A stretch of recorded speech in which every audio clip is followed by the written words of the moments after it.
Hello, everybody in YouTube land. Welcome to Daryl D TV. Today, I wanted to do an appreciation video. A few weeks ago, I made a post on social media.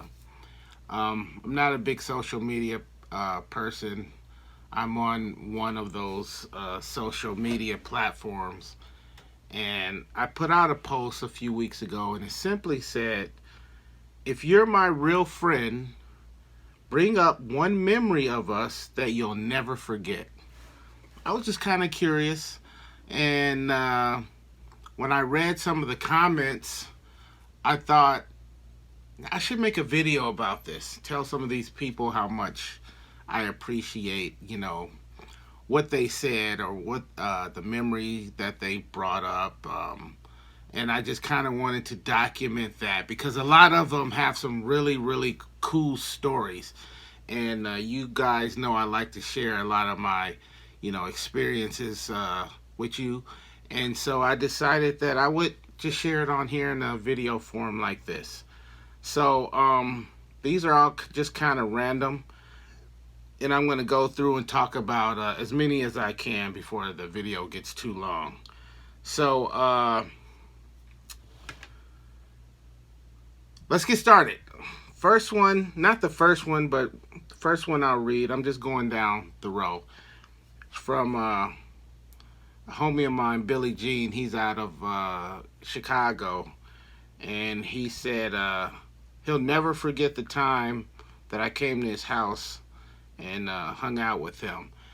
Me and Billy had only known each other through social media, and I was in the Chicago area. We're both collectors of sorts, collectors of music, collectors of toys, collectors of sneakers and t-shirts and a lot of pop culture stuff.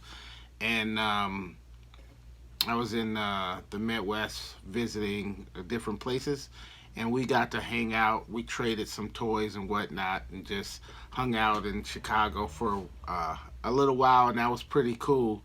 I love Chicago. I'm from Milwaukee, right down the street. And so it was cool to get to hang out with Billy. Yeah, him and his mother. That made me feel right at home. Next one I'm going to read is from Chino D, my brother from another mother.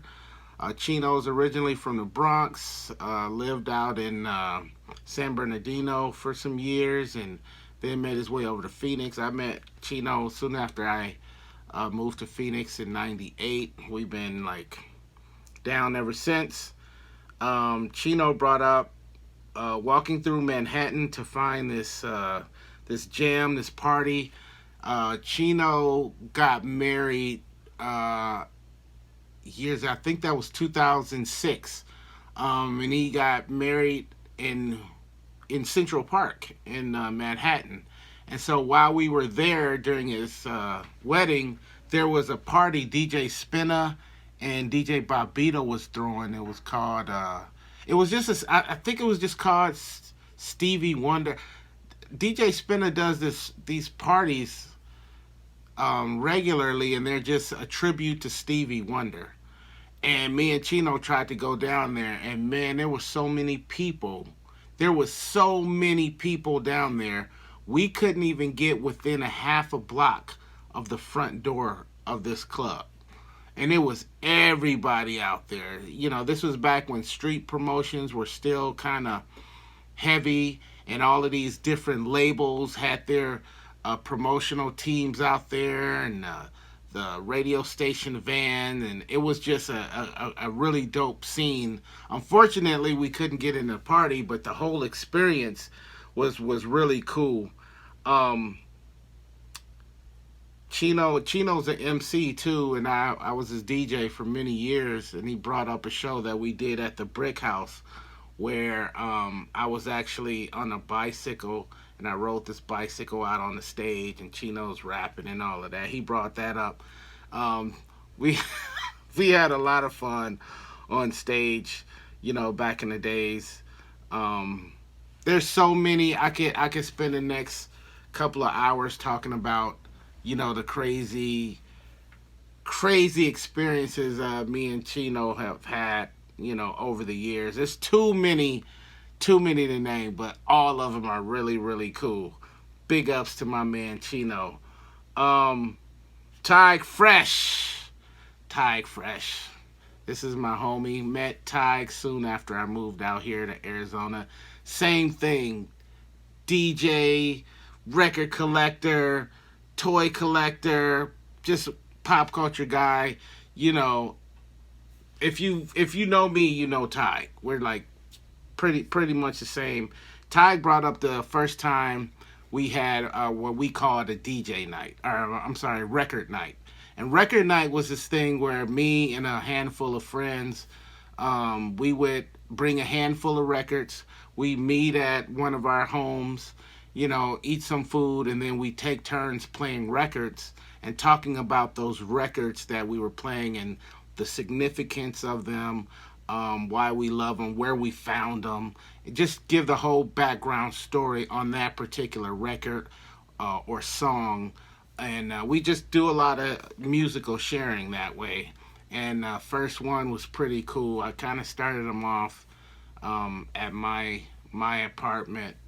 Man, that must have been that was the early 2000s that went down, and we did it for years.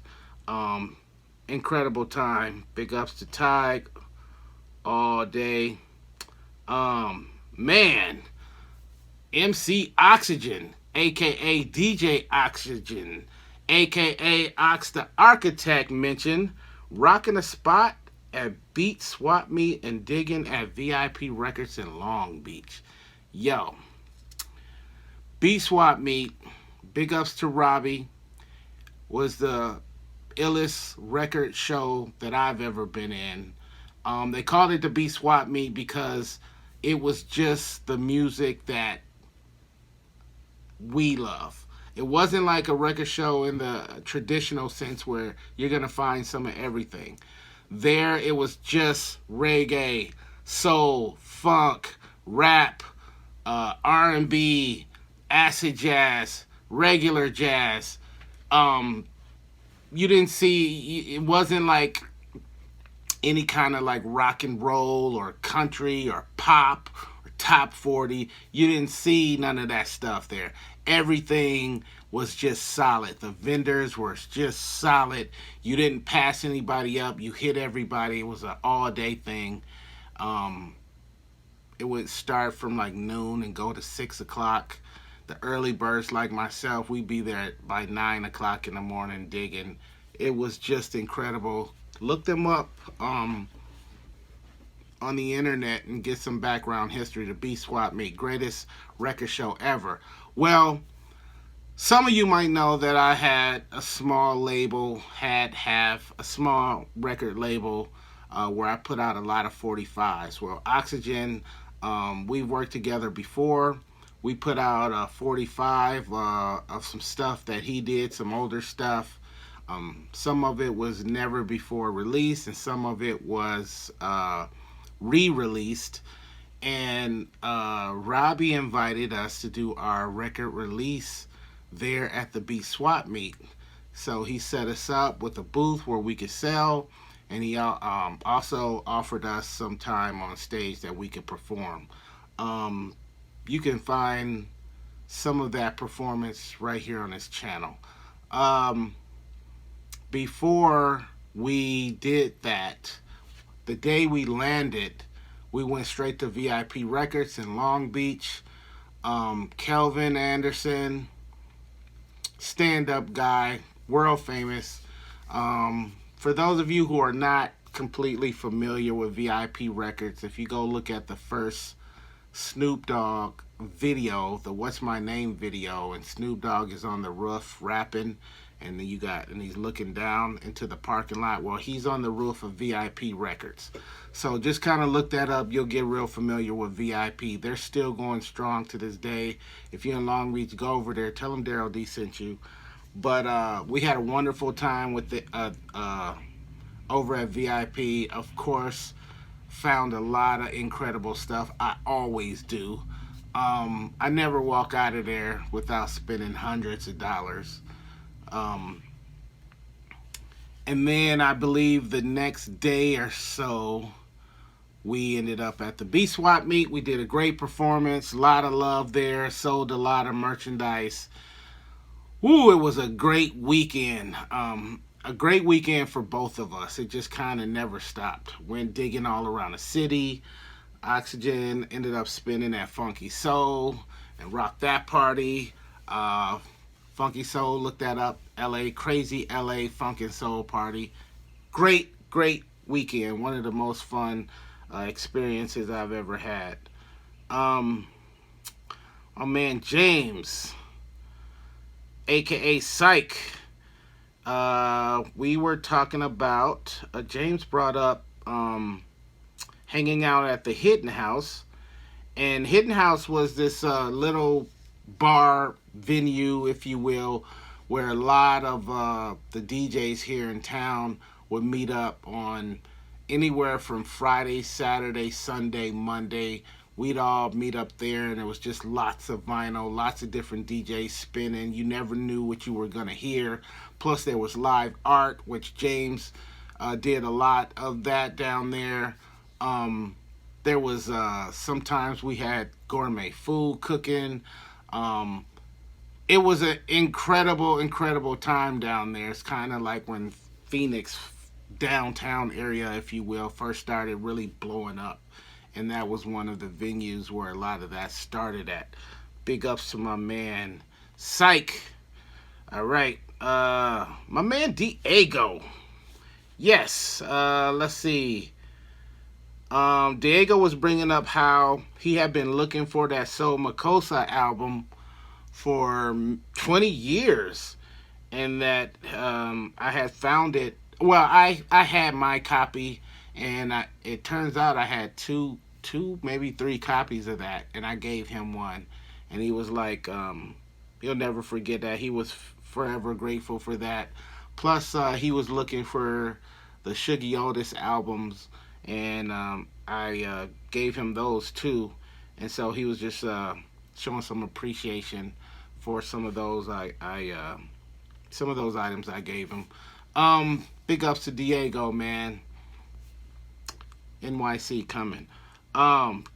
DJ King Odo. Now I heard about this dude. I had saw like a video of him being interviewed online like many years ago, and this dude had like real down to earth guy out of Minneapolis, I believe, and he was just I could tell he was just a serious record collector from the interview that I saw. Real heavy hitter, a lot of rare 45s, and I met him officially a few years ago at an Atmosphere concert. It was Cypress Hill and Atmosphere was on tour a few years back, and he was there. I guess he lives in Tucson now. So my man Quincy introduced us. I guess Quincy's from Minneapolis as well. So they go way back, and Quincy introduced me to him. I'm like, oh yeah, I know you. Though. He's a cool dude, great, very talented DJ, and got a crazy record collection. So big ups to King Otto. Next up, my homeboy Robot Rock. Yes, me and Rob go way back, like a Cadillac with four flats. Man, one time, matter of fact, this just happened to be on the day that I turned 28 years old. Rob and I are both from Milwaukee, but we decided to take our bicycles over to Chicago, and we just rode all over like Lincoln Park.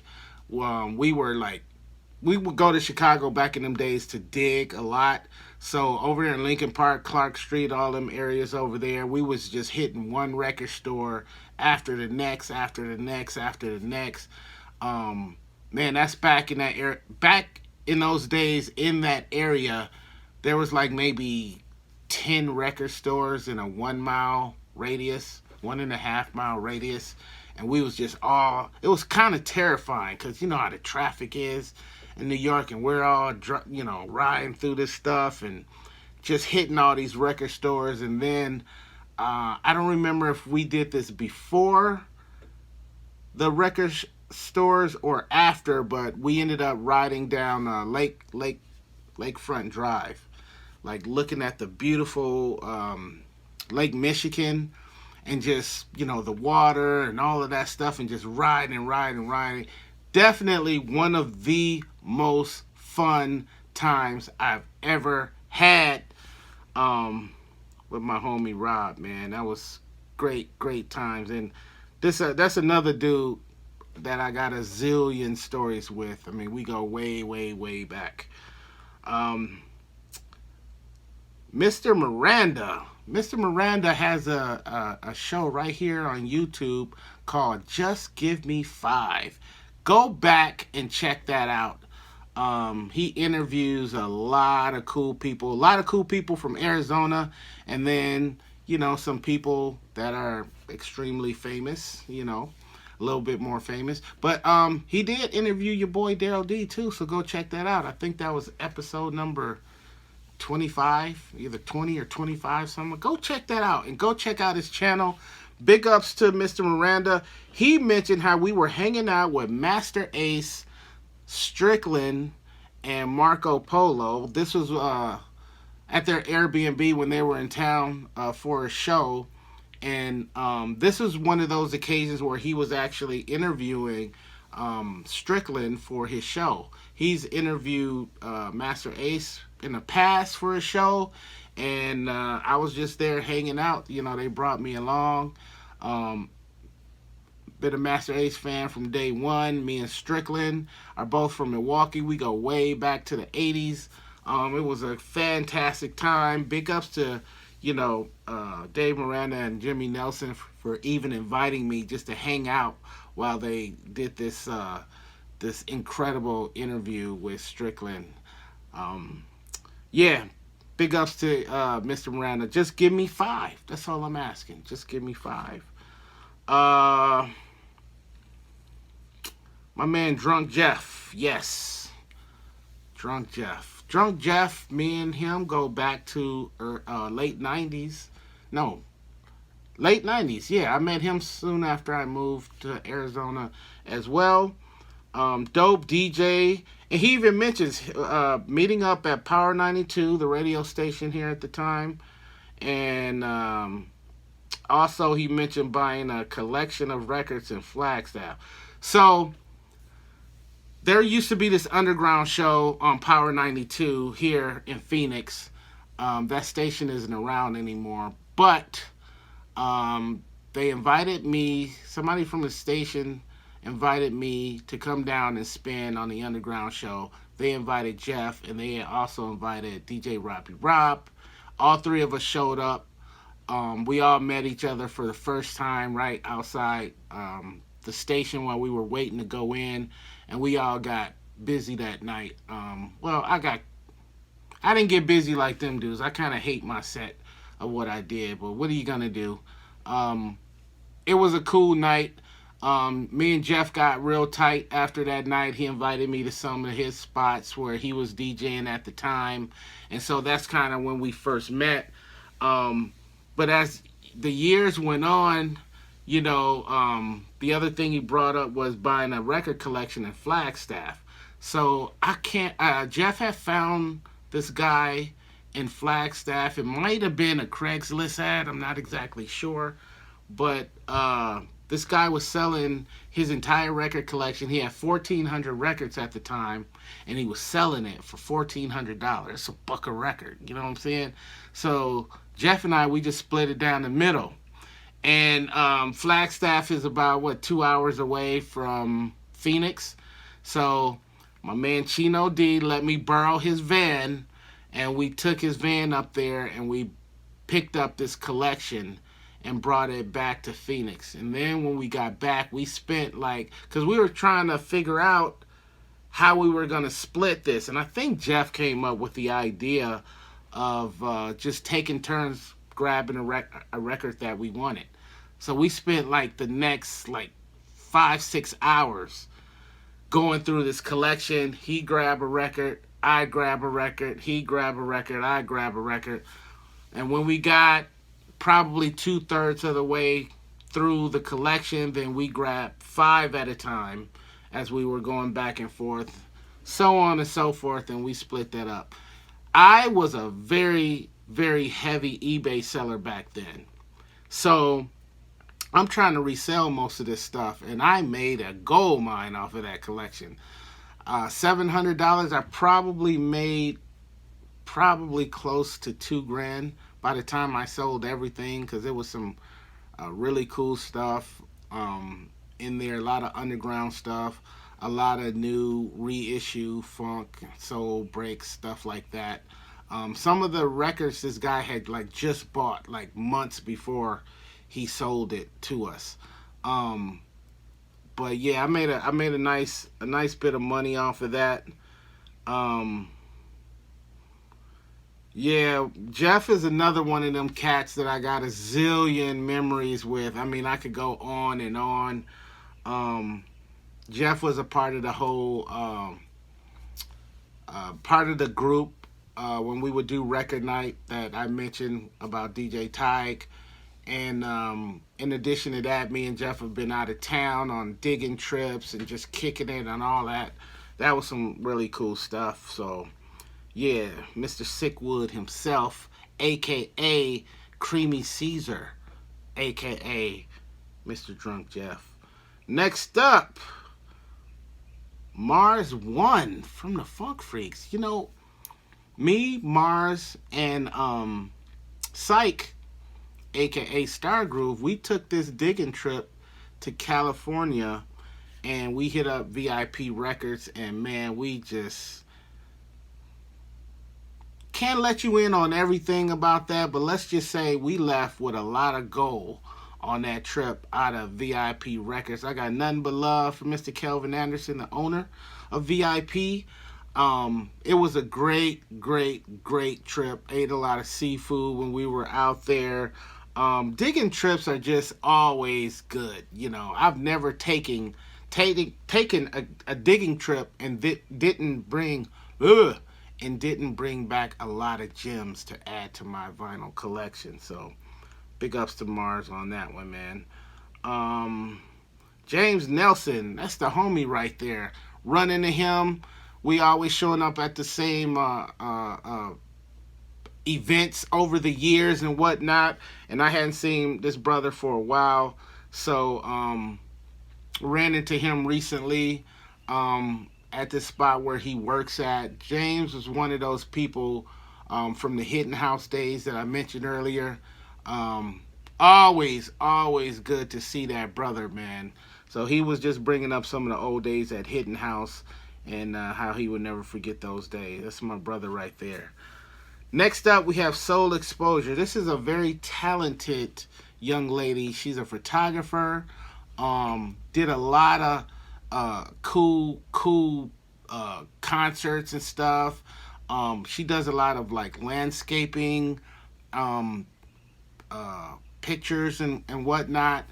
Very talented. I think you can check her out at soulexposure.com, SOL exposure.com, and check out some of her work over there. She brought up how we would always hook up for soul food. We go to different soul food restaurants around Phoenix. I'm not sure. I think she lives in Montana now or something like that. But yeah, we used to kill the restaurants. If it wasn't soul food, it was some type of barbecue or something. We was always, feeding our faces somewhere around the valley. She mentioned that, and she also mentioned me spinning at her opening. Now, there's a cat here, Dumper Fu, who's a great artist, and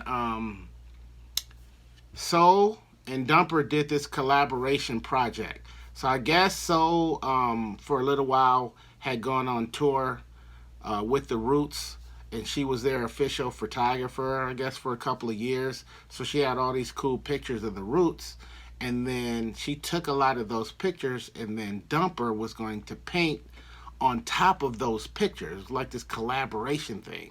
So once they completed that stuff, then they both had this art showing. I don't know what they really call that in the art world, but they had an art show where they were displaying all of this, and myself and Skip Skulnick, aka John Carbis, we both DJ'd the actual art show, and then the after party, which was at this club in Tempe. The art show was in Scottsdale. The after party was in Tempe. But at the actual show, John and I only spun roots music all night. It was a great night. I had a lot of fun. There used to be some video on it, so send me that video if you still got it, please. But yeah, very memorable, very talented woman. Check her out, man, if you're into that art thing, portraits, drawings, sketches, all of that stuff. Check out her work at soulexposure.com.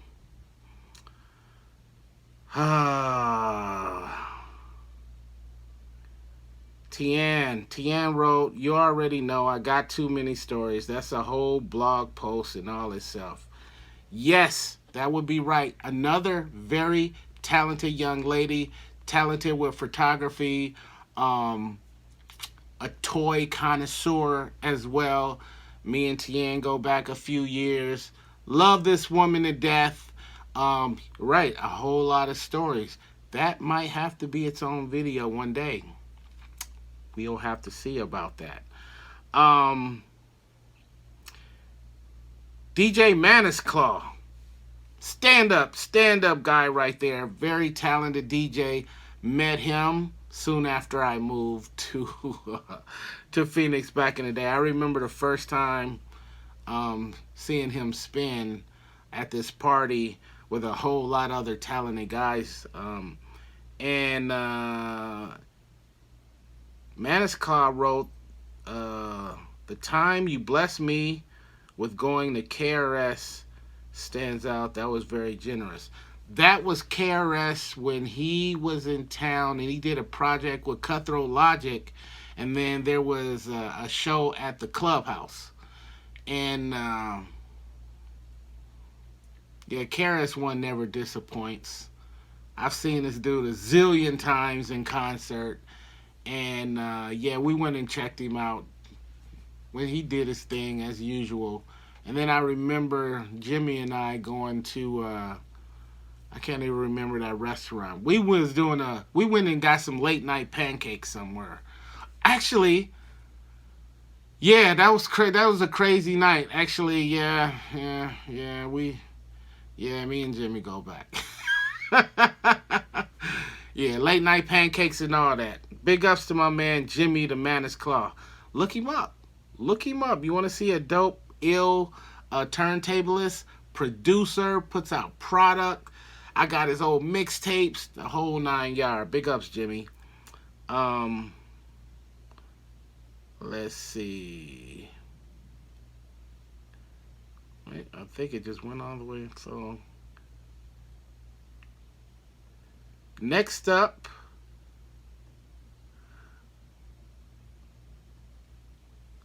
well, it went all the way back to the beginning. Here we go.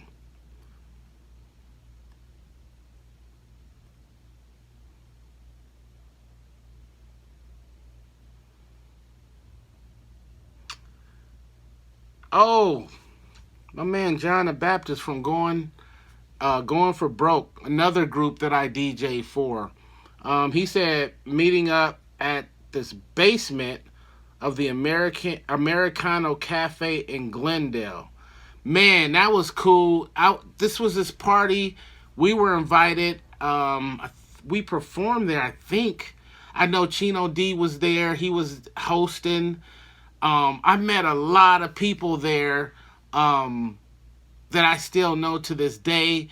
It was this cafe that just decided to, I guess, let us throw this party in there. It wasn't me. I wasn't a part of the whole event, but whoever it was just imagine a party in a restaurant, pretty much. And then it had 2 floors. So in the basement, it was stuff going on down there, b-boys and other stuff. And then upstairs there was DJs and a cipher and rap battles and the whole nine. It was a good time. That's where I met DJ Tranzo, I think, for the first time as well.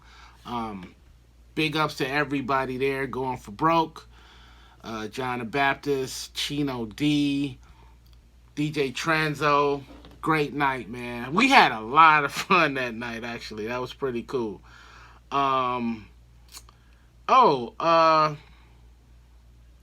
This is my man Trick. Trick from the Mixmasters. He said Trick wrote, well, actually, let me show you who Trick is. So y'all know the Mixmasters was this DJ MC crew out of LA. This Trick right there. This was one of his 12 inches from back in the day. They put out a few albums produced by Kurtis Blow, the whole nine. But Trick mentions calling him up after this Digital Underground show that was at the State Fair here in Phoenix. This was crazy. There was a concert going on during the State Fair, and the concert was Naughty by Nature, Coolio, Digital Underground, and who was the fourth? Kurtis Blow. Yes. So Trek and Kurtis Blow, they go way back. Like I said, Kurtis Blow produced, did a lot of production for the Mixmasters in the beginning. And so that's where they go. But during the Digital Underground set, I think they did, was it same song or something? It was, I forgot what song it was, but they pulled this guy up out of the crowd and the guy starts singing all of the Tupac parts to some of those Digital Underground songs. I can't remember if it was same song or if it was what's the song? Round and Round that Tupac did. I Get Around. It was one of those two songs. It might have been both of them. But this guy's doing all the Tupac parts. The crowd is going crazy, and I'm like, I'm way far away from the stage. And I'm like, that looks like Trick. That looks like Trick. And the next day, we were talking on the phone, and I was like, Trick was like, hey, did you happen to go to that show at the State Fair? And I was like, man, that was you, wasn't it? And he just started laughing. I said, I knew that was you. I knew that was you. Because Trick goes way back with Digital Underground as well. I mean, he was in the industry. He knows a ton of people. But that's where that whole connection was. I guess he was there for Kurtis Blow. He was chilling in the crowd. The cats from Digital Underground, Shock G saw him and pulled him up on stage, and they did all of that stuff. That was really cool. Me and Trick, we go way back. He did a lot of hosting for